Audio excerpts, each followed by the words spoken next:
I'm Pete Markel, and I've been helping ODA for the past 5 or 6 years now. So I first heard about ODA really through online, on social media. My wife and I at the time were working with another nonprofit, ocean conservation nonprofit, and they were kind of engaging back and forth with ODA on social media. They were commenting on our posts, we were commenting on theirs, and then we just kind of made a phone call, and who answered the phone? Kurt. So we ended up flying out and meeting Kurt. We were living in Salt Lake City at the time, but we flew out to, I believe it was Long Beach is where the boat was at that time. And we met with Kurt, we made some videos, and now the rest is history. I'm most impressed about ODA because they actually do the work. You know, there's hundreds of thousands, if not millions of nonprofits out in the world that say they do X, Y, or Z, and not a lot of them do anything. ODA is putting in the manpower. They're putting their back into it. You know, they're lifting out thousands of pounds of a time of debris from the oceans. They're raising funds. They're doing research. They're collaborating with other nonprofits to actually make the change that everyone wants to see in the oceans. So I think that's what I'm most impressed with ODA. I volunteer with ODA because I love the oceans. I grew up near the ocean in Southern California. I spent a lot of time in the water as a surfer, snorkeler, you know, going out to Catalina Island with my friends and, you know, seeing these beautiful natural landscapes underwater and then seeing some man-made debris sitting right there, you know, it really just ruins the whole experience. And so I want to see less of that, and that's why I volunteer with ODA. I find the work that ODA does that absolutely makes a difference in the oceans.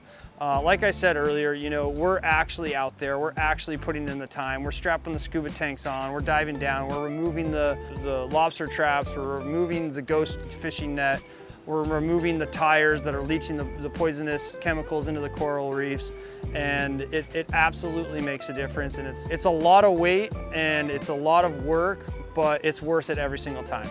So a memorable story that I have with Kurt and working with ODA is Hannah and I, we actually went out to Hawaii to see, you know, the different chapters on the different islands, and we had this opportunity to go scuba diving, okay? So Hannah and I, we got our cert, our PADI cert probably a year before this trip, and we're out there and we're driving to the scuba shop, and it's Kurt, Kim, Hannah, and I, and we walk into the scuba shop, and we just thought, okay, let's sign up for the next dive. You know, we're here, let's do it. So Hannah and I, we jumped in line and we signed right up, and well, those were the last 2 spots for the boat.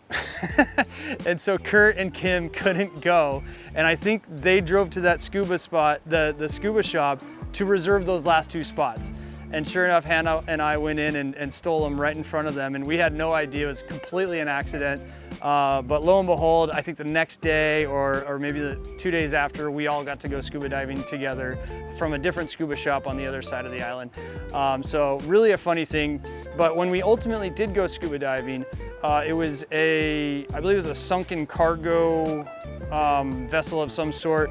And I think it was, I don't know, 60, 70 feet. We went down and just sea turtles everywhere. Kurt's down there, you know, he's got his mask on. I think it was one of the first times he had dove in like 10 or 15 years, and you could just see his eyes, you know, like looking at these sea turtles as if it was the first sea turtle he had ever seen. And it just shows true just how passionate Kurt is and how passionate the people are about the wildlife in the ocean. So sorry, Kurt, for stealing your scuba spot that one time, and Kim. When I participate in ODA cleanups, you know, it's usually after a big rainstorm here in Southern California. And so what happens is the water, you know, accumulates in the cities and it all flows into the sewers, and the sewers lead to the waterways. And whatever plastic or non-plastic, you know, trash that the rainwater sweeps up, it ends up in the waterways. And we do a really good job. It's like night and day from when we show up to a cleanup spot and when we leave. You know, sadly, there is a lot of trash, but when ODA goes and does their magic on that waterway, it looks like new. It looks like how it should. So I do see a lot of trash when we do the cleanups, but when we leave, I don't see a lot of trash.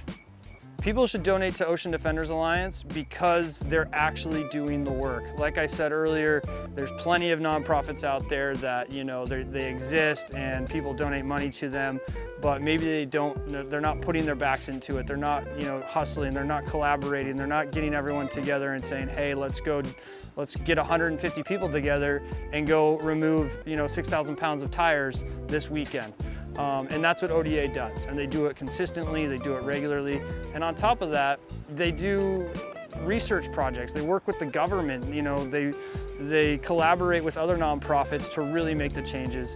So absolutely people should donate their, their time and their money to an organization just like Ocean Defenders Alliance.